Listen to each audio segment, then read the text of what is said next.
Assalamualaikum warahmatullahi wabarakatuh. Selamat pagi, selamat siang, selamat sore, atau selamat malam. Kami dari kelompok 15 ingin membawakan presentasi tentang tugas besar yang berjudul Controlling the Internet. Sebelumnya, izinkan kami untuk memperkenalkan anggota kelompok kami, yaitu saya sendiri, Dewangkara Yuga Setiawan dengan NIM 21120121400035. Saya Muhammad Rizky Afandi dengan NIM 21120121140140159. Saya Muhammad Asrudin dengan NIM 21120121130080. Saya Muhammad Hazar Rafianto dengan NIM 2112211114151.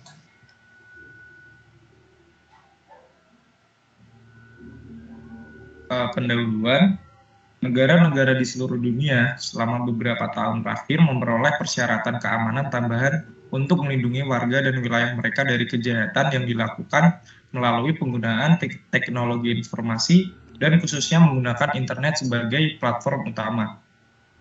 Akibatnya, semakin banyak undang-undang yang diperkenalkan tiap hari. Semakin banyak penjahat yang ditangkap dan diadili, tetapi jumlah pengaduan dan seruan untuk bantuan dan perlindungan oleh warga terus bertambah. Oke, selanjutnya next slide akan dibacakan oleh teman saya, Pandu. Kemudian pembahasan. Yang pertama, mengontrol internet. Pada tahun-tahun awal perkembangan internet, pandangan umum adalah bahwa pemerintah harus menjauhi tata kelola internet. Diharapkan dan untuk waktu yang pertama hal itu terjadi, bahwa kekuatan pasar dan pengaturan diri akan cukup untuk menciptakan ketertiban dan menegakkan standar perilaku. Yang kedua, berapa amankah dunia internet? Dibandingkan dengan media massa tradisional seperti koran, TV, atau radio, teknologi informasi mengandung kemungkinan interaktivitas antara pengirim dan penerima pesan daripada prinsip satu ke semua. Dari media tradisional, internet menciptakan lingkungan komunikasi semua ke semua. Contoh umum adalah forum debat dan obrolan, sehingga terbuka peluang terjadinya komunikasi yang tidak terkendali seperti yang dirasakan dan dinikmati oleh masyarakat umum saat ini. Akses lebih mudah dan setara ke ruang publik. Dibandingkan dengan media massa tradisional, kemungkinan orang biasa untuk menjangkau audiens yang besar telah diperbesar secara signifikan dengan teknologi internet. Relatif mudah dan murah untuk membuat beranda. Dan dengan cara ini berbagi ide dengan orang lain tanpa sensor TV, radio, dan surat kabar.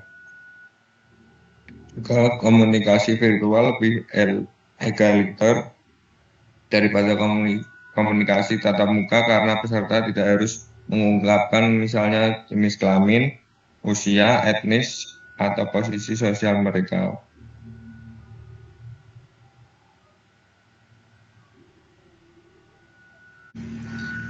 Akses dan kontrol yang lebih mudah atas jumlah besar informasi. Dibandingkan dengan informasi berbasis kertas, teknologi informasi membuat lebih mudah untuk menemukannya, menyimpan, mengatur informasi dalam jumlah besar, sehingga berpotensi memberikan penggunaan informasi tersebut pengetahuan dan kapasitas pengawasan yang lebih besar daripada sebelumnya. Desentralisasi kontrol dengan informasi. Berbeda dengan media massa tradisional, di mana kontrol informasi berada di tangan perusahaan TV pemilik negara atau komersial atau jaringan media multinasional.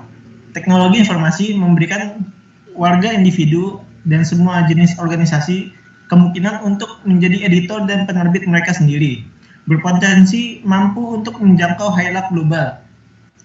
Namun, kemampuan terakhir ini telah dianggap dan sering terbukti demikian, sehingga berbahaya utama jika dibiarkan tanpa pengawasan dan dimanfaatkan oleh orang-orang yang berniat jahat.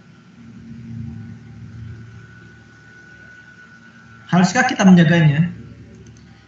Pihak yang berkepentingan dengan keamanan akses dan kemampuan organisasi untuk benar-benar menjaga internet sering mempertanyakan perlunya kontrol. Sebaliknya, para pendukung kebutuhan akan mekanisme kontrol yang mapan dan diakui yang didasarkan pada penerimaan di seluruh dunia berdebat tentang isu-isu berikut. Sebagian besar ekonomi negara maju saat ini bergantung pada transaksi yang melalui World Wide Web. Sebagian besar pemerintahan di seluruh dunia telah menetapkan atau sedang dalam proses membangun sistem e-government.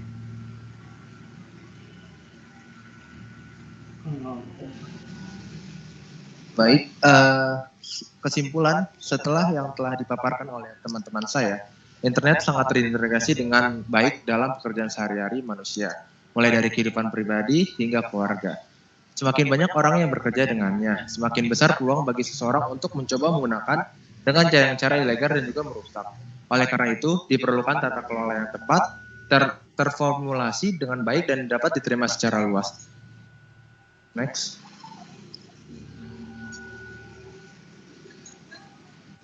Mungkin itu saja presentasi dari kelompok 15. Kurang lebihnya mohon maaf. Wassalamualaikum warahmatullahi wabarakatuh.